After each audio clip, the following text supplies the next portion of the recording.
The rain came down in a soft mist over New Orleans that morning, just enough to blur the taxi windows, not enough to stop the planes. Inside Louis Armstrong International Airport, Marcus Jefferson pulled the strap of his duffel bag tighter across his shoulder. His boots squeaked against the polished terminal floor, every step echoing a silent prayer. Let me make it in time. Marcus wasn't a dreamer anymore. He used to be. Used to believe that good things came to good people. Used to believe that hard work would eventually catch the right kind of attention.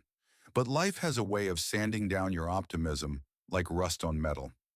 Now he believed in movement, in showing up, clocking in, and carrying your weight no matter how heavy it got. Today he wasn't just chasing a flight. He was chasing a better life for his son, for his mother, for himself. 39 years old, mechanic, widower, father of one curious little boy with questions Marcus didn't always know how to answer, and a son of a woman who used to be the strongest person he knew, until chemo took her strength. This wasn't just another job. It was the job lead technician at Carolina Motors, a company that paid time off, offered real health insurance, and maybe enough breathing room to be something more than just a man under the hood. If he made this flight, he had a shot. Charlotte, Gate C-18. Final boarding in 24 minutes. He saw the sign. His pace quickened, calculating seconds like a machine. No coffee, no bathroom break, no time to waste. But as he turned the corner towards security, boots still squeaking, heartbeat pounding, Marcus saw something that stopped him cold. A woman, elderly, alone, struggling with 3 oversized suitcases that looked like they hadn't traveled since the 80s. Her coat hung off her like a curtain of faded blue wool, and her silver hair had come undone in the wind. She looked fragile but proud, determined but tired, and no one saw her. That woman was about to change everything, but Marcus didn't know that yet. All he knew was this: if he stopped to help her, he might lose his only chance. But if he didn't, what kind of man would he be? Before we tell you what he did next, pause for a second. Have you ever been in a moment like this, where helping someone meant risking something important?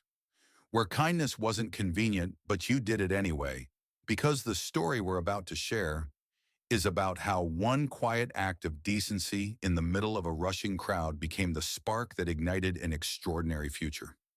Let's go back to that terminal. Let's walk beside Marcus. Let's find out what happened when he chose to slow down, even when everything told him to keep going.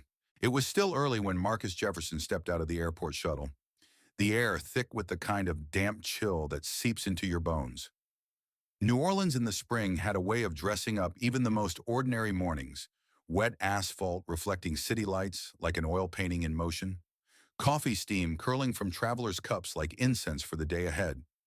But Marcus wasn't here to admire the sunrise. He was chasing a flight, and more than that, he was chasing a shot at stability, a shot at dignity, a shot at finally saying yes when his son asked if he could come to the school field trip. Marcus had worked on cars since he was 17, started as a shop boy handing off wrenches, became the guy you called when your engine made a noise that didn't have a name. Years of sweat and grease, paycheck to paycheck. The work was honest, but it never let him breathe. Now, at 39, with a mother battling cancer and a boy growing up too fast, this flight meant everything. He had one chance. The interview in Charlotte was for a lead technician position at Carolina Motors. Not glamorous, not a dream job, but it paid health insurance, weekends off, and had a 401k that didn't feel like fiction. It meant leaving behind night shifts. No more weekend calls when a customer's radiator gave out. It meant a real life. As Marcus moved through the terminal, boots squeaking slightly against the polished tile, he checked the board overhead. Flight 389 to Charlotte. Final boarding in 24 minutes. That was enough time. Barely. His duffel was packed. Shirt ironed that morning, still crisp under his jacket. He had run through the interview questions 100 times in his head on the ride here. He was ready. And yet, as he passed the coffee shop near security, something pulled at him, not physically, but like a tug on the edge of his conscience. There she was, an elderly woman alone standing awkwardly by the conveyor belt before TSA. 3 bags, none of them manageable. One had a handle that refused to extend. Another looked heavy enough to hold bricks. She was trying with all the pride and patience in the world to lift them, But her hands shook. Her coat hung awkwardly. Her hair was pulled back, but the wind had had its way with it. People streamed around her like water past a stone. Businessmen on calls, families wrangling toddlers, travelers plugged into headphones, eyes down. And in that moment, Marcus saw what they didn't her effort, not just physical but emotional. The quiet panic of needing help and hoping someone would notice without having to ask. This is where the lesson lives. Sometimes the most important decisions don't come with a warning. They arrive dressed in ordinary clothes. A missed flight, a stranger in need, a moment that doesn't look like a crossroads until later. Marcus looked at the security line. He did the math. He could still make it if everything went perfectly. But that woman reminded him of someone. Not in appearance, but in presence. His mother. The day she tried to carry groceries up the porch steps alone after her first chemo session. The way she hid her weakness behind a tired smile. And just like that, Marcus stopped walking. He adjusted the strap on his bag, stepped out of the stream of movement, and asked, "Ma'am, can I give you a hand with those?" That was it. 12 words that would change his entire life. Not because he meant them to, but because he meant them, period. And that's where we begin. With one man, one choice, and a world that's about to unfold in ways he never expected. But before we get to what happens next, before the flight departs, the truth is revealed, and the future turns on its head. Let's take a moment to really see what most people miss that morning. A woman, 3 bags, and a man willing to stop. Because sometimes the biggest journeys begin not when you take off, but when you decide to slow down. She didn't look remarkable. That was the first thing Marcus noticed. There was no dramatic scene, no urgent cry for help, just a quiet woman trying to wrestle an oversized suitcase onto a conveyor belt. Her coat, once a proud shade of royal blue, had faded with time. The seams of her bag were fraying. Her fingers trembled slightly like someone holding on to more than just luggage. Most people didn't notice her. But then again, most people don't see what they're not looking for. Marcus saw her, not because he was trying to be a hero, not because he was looking to make a difference, but because at his core, he knew what it felt like to be unseen. He had grown up watching people overlook his father. A good man, quiet, steady. The type who opened doors, gave up his seat, helped neighbors patch a roof. But when bills stacked up or work dried out, no one noticed the strain on his face. No one asked how he was doing. And eventually his father stopped offering the truth, even when asked. Because that's the thing about invisible struggles. They don't cry for attention. They whisper beneath the surface, waiting for someone to lean in and listen. That morning at the airport, the woman reminded Marcus of all of that. The way she winced when she lifted. The forced smile. The way her eyes flicked around, hoping someone would intervene without making her feel small. It was the look of someone used to being overlooked. And the truth is, we do this every day. We walk past single moms balancing 2 jobs and toddlers. We scroll past GoFundMe links for people we knew in high school. We make jokes about the barista forgetting our name, never wondering if they're working through college or caring for a sick parent. The world teaches us to move fast, but moving fast often means seeing less. And what we don't see, we stop caring about. There's a term for it in psychology: compassion fatigue. The idea that when we're surrounded by need, we start shutting down emotionally, not out of cruelty, but out of self-preservation. But every once in a while, someone decides to pause anyway, to step out of line, to look twice, to see. Marcus didn't know her story, didn't know her name, didn't know where she was headed, didn't know that his life was about to pivot because of this very moment. All he knew was she needed help, and no one else was stopping. So he did. He stepped forward, adjusted his duffel bag, and asked if she'd let him carry something for her. Her eyes met his, startled, sharp, almost suspicious at first, like she was bracing for condescension or pity. But instead, she saw something rare: sincerity. "I suppose I wouldn't say no to a bit of help," she said, the hint of a smile curling at the edge of her lips. Marcus lifted her suitcase with practiced ease. The leather was worn but well cared for. "Traveling somewhere special?" he asked, trying to keep the moment light. "Just business," she replied vaguely. "Though at my age it all starts to feel the same." They moved forward in silence for a moment, her pace slower than his. Marcus adjusted without comment. It wasn't about speed, it was about presence. And here's the lesson. In a world obsessed with hustle, presence is revolutionary. It says, "I see you." It says, "You matter enough for me to pause." And sometimes that one pause is the beginning of something bigger than we can imagine. They reached the checkpoint. She passed through the scanner, her arms lifting with difficulty. Marcus gathered her bags on the other side and waited. She fumbled with her purse, pulling out a crumpled boarding pass. Gate 49A, she muttered, squinting. That's a bit of a walk, isn't it? It was. 2 concourses over. A tunnel. A hike even for someone half her age. Marcus looked at the clock again. He still had a chance barely to make it to his own gate. He could still catch his flight. Maybe. Or he could walk with her.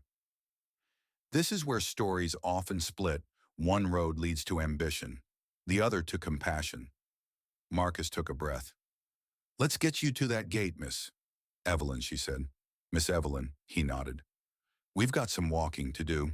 And with that, Marcus turned away from what he needed, not knowing that what he truly needed was walking right beside him. They walked slowly, not because the path was long, though it was, but because Evelyn's steps were short and deliberate, like someone measuring her pace not just against time, but against strength. Marcus stayed by her side, adjusting his rhythm without complaint. They passed through a connector tunnel lit by long rows of fluorescent lights. Airport voices echoed around them, gate changes, last calls, standby lists, but it all faded into background noise. In his head, Marcus was doing math. Gate 49A was easily a 15-minute walk. That left him 9 minutes, maybe 8. He could still make it. If he jogged, if nothing slowed him down, if no one asked questions, he could leave now. He could wish Evelyn well, point her in the right direction, and race back to gate C18. But something inside him wouldn't let him, because some decisions aren't really about time. They're about who we are when no one's watching. Marcus remembered something his father used to say. Son, character is what you do when it costs you something. Helping a stranger when it's easy, that's kindness. Helping when it risks your future, that's integrity. They reached a row of benches just past the escalator. Evelyn looked paler now. Her lips were pressed into a tight line. I didn't eat this morning, she confessed like a child admitting to skipping lunch. Foolish, I know. Without a word, Marcus gently guided her to sit down. Her hands were cold. You rest. I'll be right back. He didn't hesitate, didn't think twice about the last of the bills in his wallet or the dying battery on his phone. He just moved. A few minutes later, he returned with a hot tea, a granola bar, and a blueberry muffin. They looked fresh, he said with a half smile, placing the food into her hands. Evelyn blinked, touched. You didn't have to, I know, Marcus interrupted gently. That's why I did. And here's the quiet truth. The most meaningful choices in life rarely come with applause. No one stood up to cheer when Marcus gave up his flight. No music played. No spotlight shone. Just 2 people. 1 bench. And a sacrifice no one else would ever see. But he saw it. And that mattered more than recognition. Because the man Marcus wanted to be, the man he hoped his son would grow up to admire, wasn't the one who ran to catch opportunity and left someone behind. It was the man who stayed. As Evelyn sipped her tea, she looked over at the nearby screen. Flight 389 to Charlotte, she murmured. That's yours, isn't it? Marcus paused. A beat of silence stretched between them. Then he nodded slowly. Yeah, it was. Her expression crumbled. Oh, Marcus, you missed it because of me. He shook his head. I didn't miss it. I chose not to run. Then with a little laugh, half warmth, half weariness, he added, besides, jobs come and go, but what we do in moments like this, that's what sticks.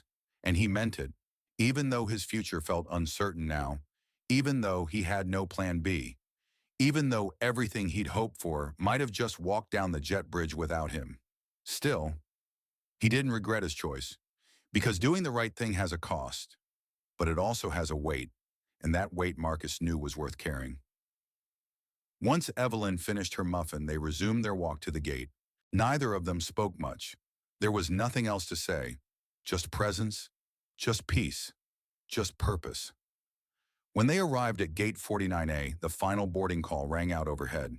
Evelyn stood straighter as if the sound restored her energy. She looked toward the gate agent and then back at Marcus. Are you sure you'll be okay? She asked, her voice low. Marcus smiled, though his shoulders sank slightly as he looked toward the terminal window. I'll figure it out, he said, half to her, half to himself. He didn't mention his phone was at 1%, or that he had just spent his last dollar on tea and a muffin. He didn't need to. Before she left, Evelyn reached into her worn handbag and pulled out a small notepad with a monogram cover. She tore out a page, wrote something quickly, and folded it in half.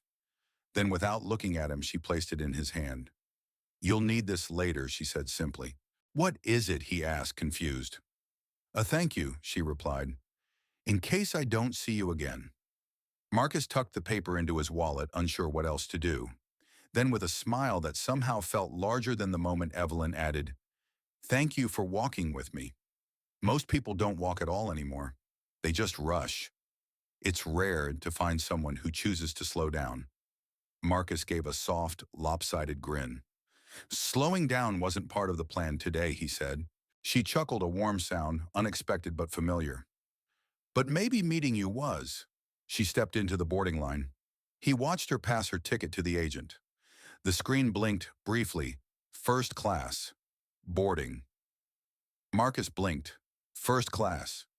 He hadn't expected that, but he didn't question it. Not yet.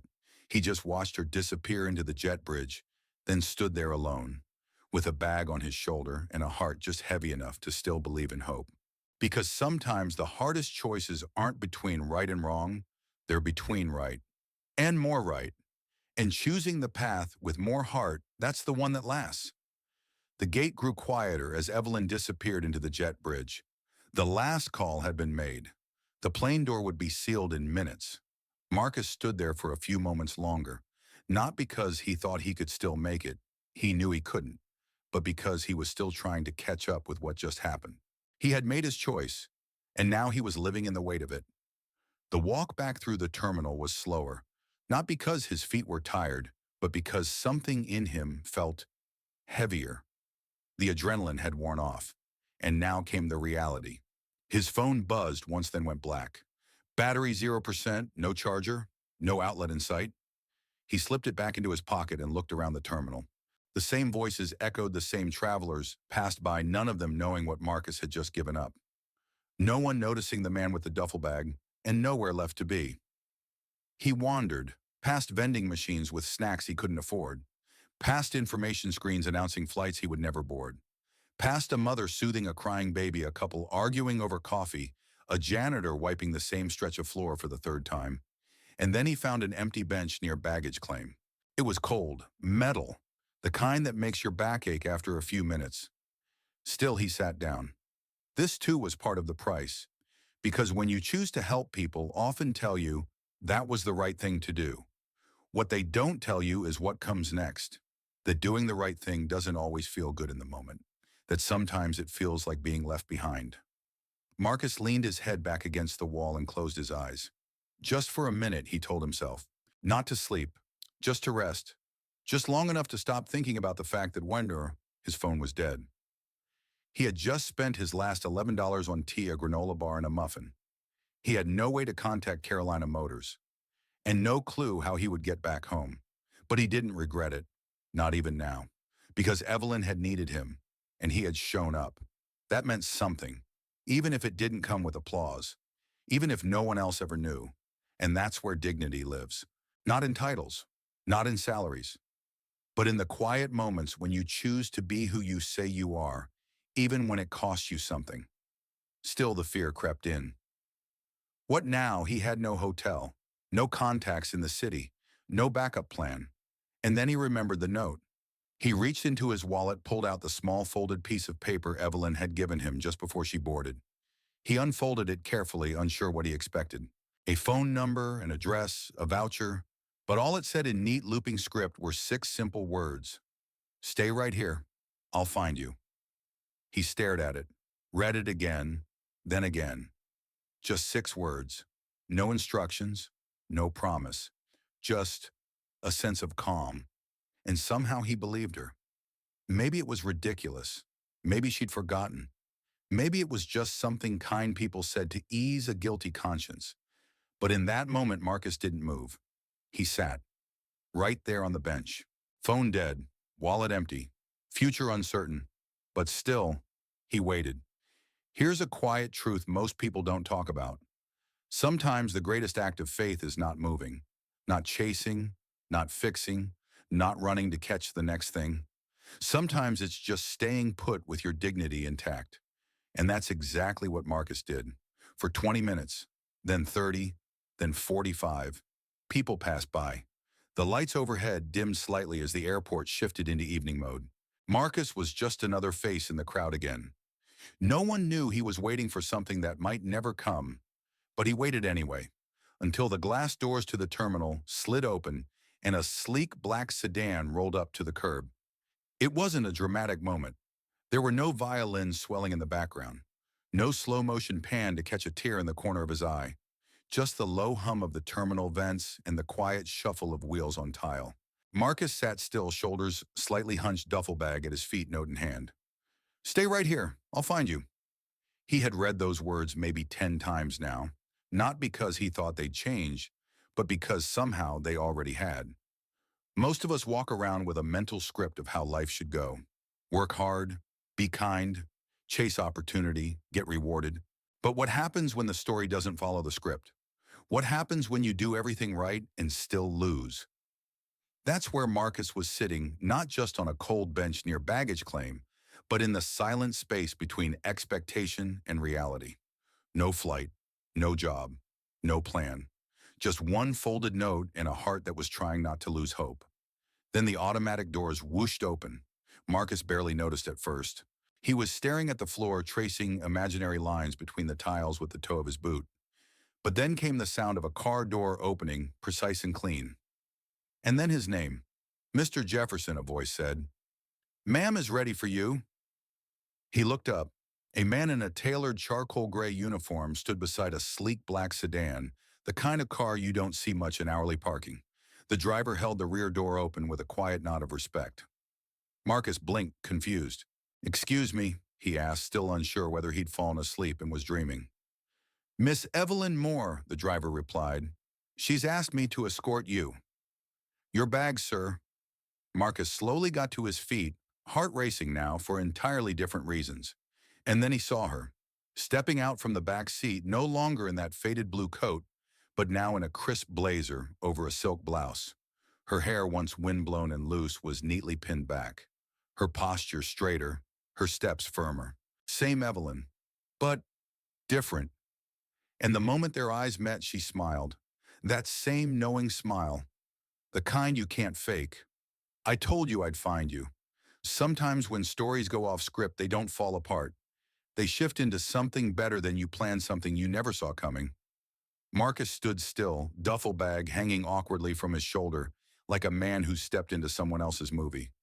"I thought you were on the flight to Atlanta," he stammered. "I was," she said, adjusting the sleeve of her blazer.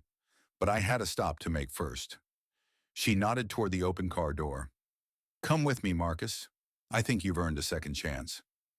He hesitated, not because he didn't want to believe her, but because everything in his life had taught him not to. People don't just come back for you. Strangers don't remember your name, and kindness almost never comes full circle. But here she was, and the folded note in his pocket had been more than a promise. It had been a plan. He climbed into the car. The scent inside was subtle leather and cedar, maybe a hint of citrus. The doors closed with a soft thud. The noise of the terminal faded behind them. They pulled away, moving past rows of taxis, travelers, and security checkpoints, slipping through a quiet service gate that opened like it had been expecting them. Marcus sat in silence, hands resting on his knees, unsure what to say. But Evelyn didn't rush him. She simply looked out the window, that small smile never quite leaving her lips. And here's the lesson in all of this. Sometimes kindness is a seed you plant that takes longer to bloom than expected. Sometimes what looks like a loss is just the pause before something bigger unfolds. Marcus hadn't lost his opportunity that morning. He'd traded it for one he didn't even know existed. He turned to her, voice soft but steady now. "Miss Moore, what exactly is going on?" Evelyn turned from the window and met his gaze with calm clarity. "You helped a woman when no one else would," she said. "Now she's returning the favor." The car moved in near silence, gliding through private service roads behind the airport, far from the crowded terminals Marcus had come through just hours earlier. He glanced sideways at Evelyn. same silver hair, same steady gaze. But now she sat with the quiet confidence of someone used to making decisions that changed lives and signing her name to the bottom of them. The blazer, the car, the driver. This wasn't just a woman with heavy suitcases anymore. This was someone with weight. The kind of weight that came not from age but from influence. And for the first time since he'd missed that flight, Marcus began to wonder if maybe, just maybe, this wasn't the end of something, but the beginning. He cleared his throat. "Miss Moore, what do you do exactly?" She turned her head toward him, calm as ever. "I'm the CEO of Aurora Air," she said. Just like that. No ego, no pause. Like it was the most ordinary sentence in the world. Marcus blinked. Aurora. Like the private airline. The one with the sunrise logo. Evelyn smiled, the corners of her mouth soft but steady. Yes, that one. And just like that, the puzzle pieces started snapping into place. The first-class boarding pass, the notepad with the monogram, the driver who called her ma'am with the kind of respect reserved for presidents and generals. He felt like someone had taken the story he thought he was in and handed him a different script. But you didn't say anything back there. At the checkpoint, at the gate. She nodded. "Because I wasn't there as a CEO," she said gently. "I was there as an old woman carrying bags, and I wanted to see who would see me." Marcus swallowed. "You were testing me." "No," she corrected, "I was watching, and you showed me exactly what I needed to see. Sometimes power doesn't announce itself. It moves quietly, observes silently, and makes decisions that ripple across lives, based not on resumes but on character." Marcus thought back to that moment in security, the sea of people who had passed Evelyn without a glance. He remembered how he almost did the same. Almost, but something in him had stopped. A voice, a memory, a gut instinct. And now, here he was, in the back of a luxury sedan, next to the CEO of the airline he thought he'd never afford to fly. "I don't understand," he said, voice low. "Why me?" Evelyn looked at him, eyes kind but unwavering. "Because you stayed," she said. "When everyone else rushed past, you stopped. You saw someone struggling and you chose to help. And not when it was convenient. You sacrificed something real to do it. That tells me everything I need to know. And here's the quiet truth most people miss. In the right hands, kindness is more powerful than credentials. People spend years trying to impress the right person, build perfect LinkedIn profiles, practice interview answers in mirrors. But sometimes what opens a door isn't strategy, it's sincerity." Evelyn didn't see Marcus's degree. She saw his decency. And in a world where compassion is often viewed as weakness, that made him rare, valuable. Exactly the kind of person you'd want building something that mattered. The sedan turned a final corner and slowed beside a small private jet, its tail marked with the signature sunrise logo of Aurora Air. The stairs were already lowered, the cabin lights on. Marcus leaned forward in his seat, stunned. "This is yours." Evelyn nodded, stepping out as the driver opened her door. "It is." He opened his own door, still unsure whether to be nervous, excited, or just quietly in awe, and stepped out into the soft floodlights that bathed the tarmac. The jet shimmered like something out of a magazine. And Evelyn, she didn't rush him. She simply turned back, 1 foot already on the stairs, and said, "You've been walking beside me this whole time, Marcus. Now it's time you see where that road leads." Because sometimes the woman with trembling hands at the security line isn't just another passenger. She's the one deciding who she'll trust to build her future. And if you're lucky and kind, that person might be you. The next morning, the city of Charlotte shimmered under a soft blue sky, the kind that made even glass buildings look gentle. Marcus stood in front of the Whitmore Tower, clutching a leather-bound folder Evelyn had handed him the night before. Inside were detailed plans, blueprints, curriculum models, training frameworks for a global aviation initiative. But that wasn't the folder he was here to show. Not yet. Today's meeting was with Carolina Motors Suite, 1507 15th floor, the one he'd nearly missed, the one he had planned his whole week around, the safe one. He adjusted his shirt, still freshly pressed from the hotel iron, his shoes worn but polished.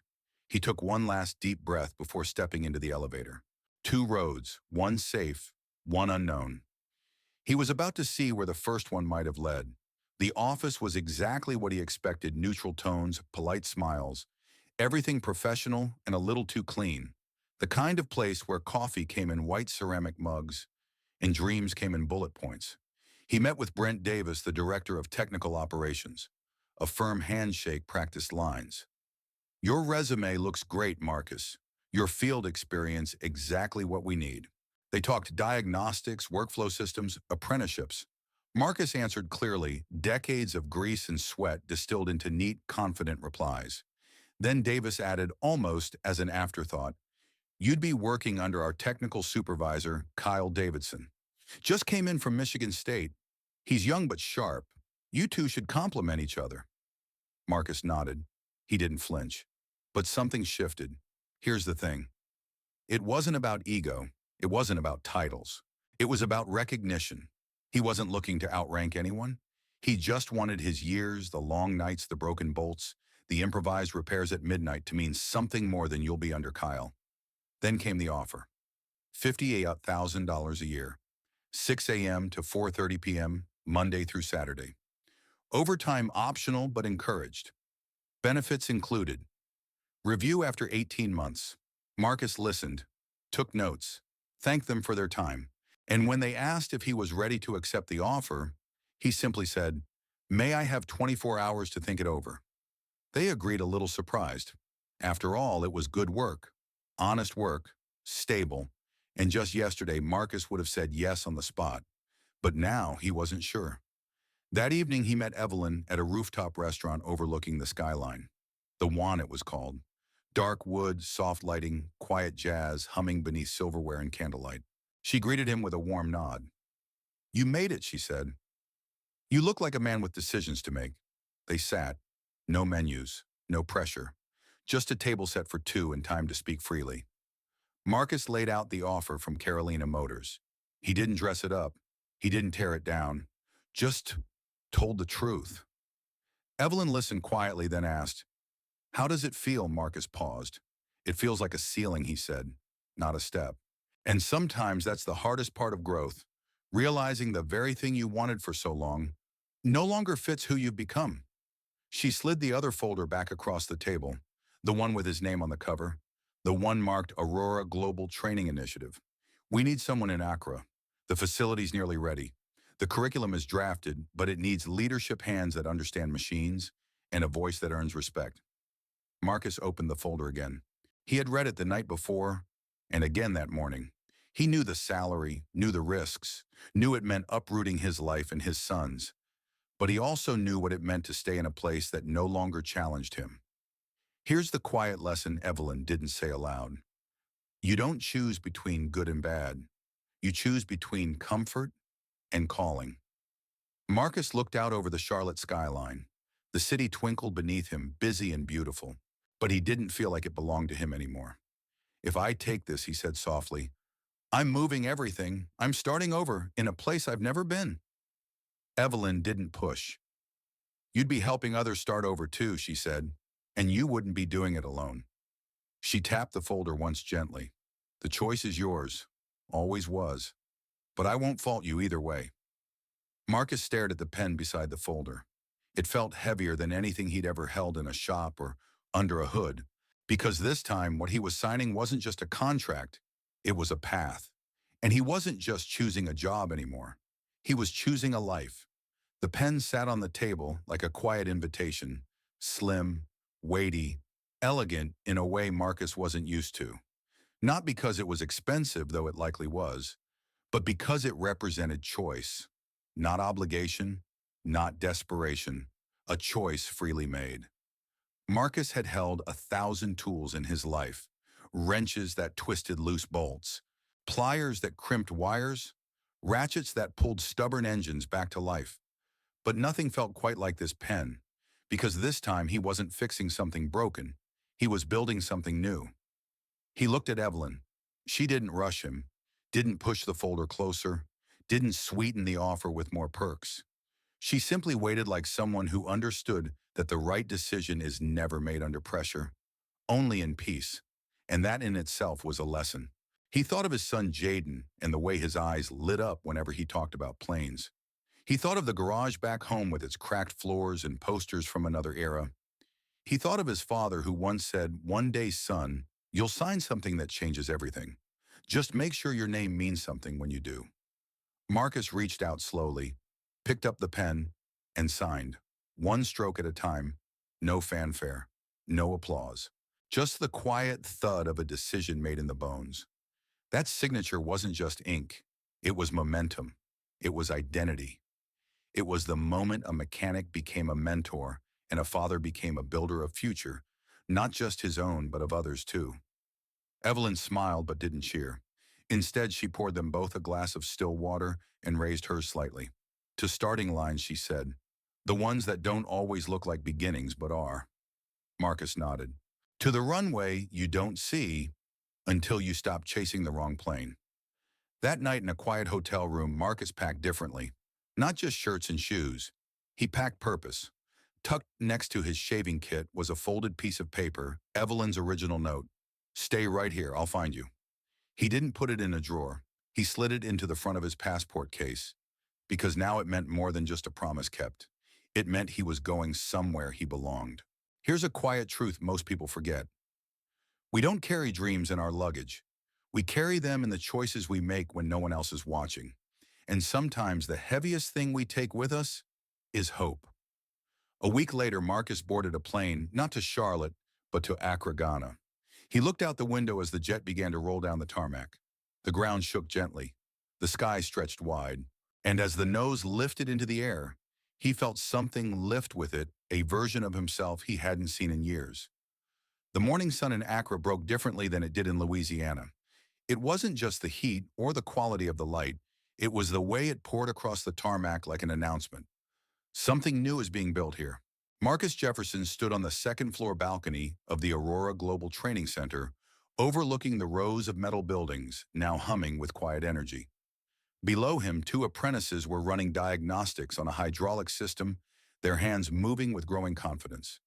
He watched arms cross gently over a crisp navy blue shirt, bearing the Aurora emblem, a rising sun behind a set of wings. Right above the emblem, stitched in subtle thread, were the words Technical Director. He still wasn't used to the title, but the work that felt like home. The transition hadn't been easy. New culture, new climate, new food, a different kind of language, not just spoken, but relational. Respect didn't come automatically. Trust had to be earned. But that, Marcus understood, because he'd spent most of his life earning trust under the hoods of cars, one repair, one conversation at a time. Now he was helping others build that same kind of trust between themselves and machines, between tools and dreams. In the first weeks, he taught by example, not by lecture. He showed the students how to listen to the sound of a loose valve, how to feel for tension in a belt before it snapped, how to diagnose a problem not just from data, but from instinct. And perhaps more importantly, he taught them to believe that they were more than just future technicians. They were builders, problem solvers, people who could create opportunity, not just take orders. One afternoon, a young apprentice named Emmanuel stayed late to work on a stuck panel. Marcus offered to help. They worked side by side for an hour, finally cracking it open with a careful blend of pressure and patience. When they were done, Emmanuel looked at him and said, "Sir, I didn't know I could do this. No one ever told me I could." Marcus smiled. "That's what we're here for," he replied, "to show you what no one else did." And that's when he realized he hadn't come here just to fix engines. He'd come to repair belief, to hand someone a wrench, and also a reason to believe they belonged in the room. At night, he called his son Jaden. They'd talk about school, soccer, sometimes about airplanes. Jaden was learning words in Twi from the kids at his new school. He'd started drawing little blueprints in his notebook, mostly messy but full of imagination. Marcus kept a few of them pinned above his desk, right next to a photo of his own father. And just beneath that, a framed piece of paper yellowed at the edges, but still clear. "Stay right here. I'll find you." Here's the truth Marcus had come to understand. You don't have to be famous to change lives. You don't need a stage. You just need to show up consistently, humbly, fully present. That's how you build more than machines. That's how you become a mentor. One day, while reviewing curriculum updates, Marcus got a call from Evelyn.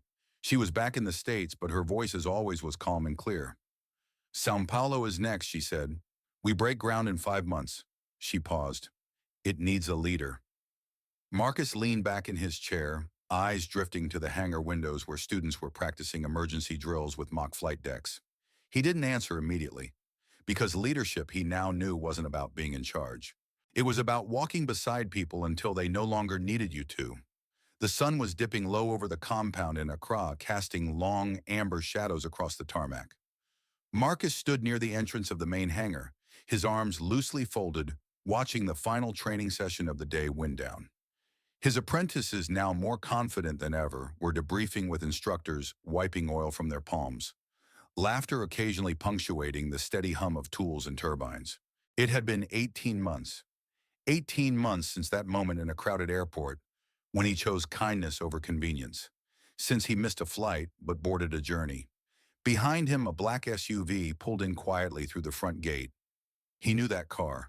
He didn't turn right away. He just stood there a moment longer, letting the familiar sound of tires on gravel remind him how far he'd come. Then he turned, and there she was, Evelyn Moore. Same calm presence. A little slower now, but still sharp in the eyes. She wore light linen and removed her sunglasses with the grace of someone who never needed to raise her voice to be heard. He smiled as he walked toward her. Miss Moore. Mr. Jefferson, she replied, taking his hand and holding it a second longer than protocol required. You look like you belong here. I feel like I do, Marcus said. Most days. They walked together into the hangar. Apprentices stepped aside respectfully, some nodding, some whispering, all aware of who she was. Evelyn's eyes scanned the room. They know your name, Marcus said softly, but they see you as more than a name. You're the reason they're here. She looked over at him with quiet affection. And you're the reason they stayed, the reason they thrive. A foundation means nothing if no one's willing to build on it. And that's the lesson Marcus never expected to learn. That sometimes what you leave behind is far greater than anything you carry with you. He didn't arrive in Ghana with much. A duffel bag, a tired pair of boots, a folded note in his wallet. But what he brought to the people here, presence, belief, steadiness, was worth more than anything money could have offered. Before she left, Evelyn turned to him at the SUV door. Sao Paulo is next, she said, like it was just a casual update. We break ground in 5 months. It needs a leader. Marcus raised an eyebrow. You offering me the next one? She smiled. No, she said, I'm offering you the choice. He didn't answer right away. He looked across the training yard where a group of students was beginning to disassemble an engine block, working in sync, sharing notes, teaching each other. Their hands were steady, their eyes focused, their futures wide open. He thought of Jaden, now fluent in 2 languages, curious about 3 more. A boy who had once drawn dreams on scrap paper, now asking real questions about lift torque and design. He thought of his father, whose photo still hung above his desk, and of Evelyn's note framed beneath it. Stay right here, I'll find you. Here's the quiet truth of legacy. It isn't always loud. It isn't always known. Sometimes it's a young man who helps a stranger at a gate. Sometimes it's a note passed between hands that changes direction. Sometimes it's an act of kindness so small it slips past everyone else, but ends up moving the world. Evelyn stepped into the car, then rolled down the window one last time. And Marcus, she said softly, thank you for carrying my bags that day. He smiled. Thank you for carrying me forward. The car pulled away, disappearing into the golden haze of the evening. Marcus stood there a moment longer, the wind playing gently at the edge of his shirt. Behind him, 30 students were resetting their workstations for tomorrow. Ahead of him, maybe another continent, another group of hands to guide, another runway. Because sometimes the flight you missed is just life redirecting you towards something far greater than you ever imagined. And all it takes is one small act of kindness. If this story moved you even just a little, like, share, and subscribe to That Person Was Me for more powerful stories of quiet strength and unexpected second chances. And let us know in the comments. What moment in your life changed everything? Even if you didn't see it at the time, we'll be reading them all. Because stories like Marcus's often begin in places we never expect. And maybe you're already in one.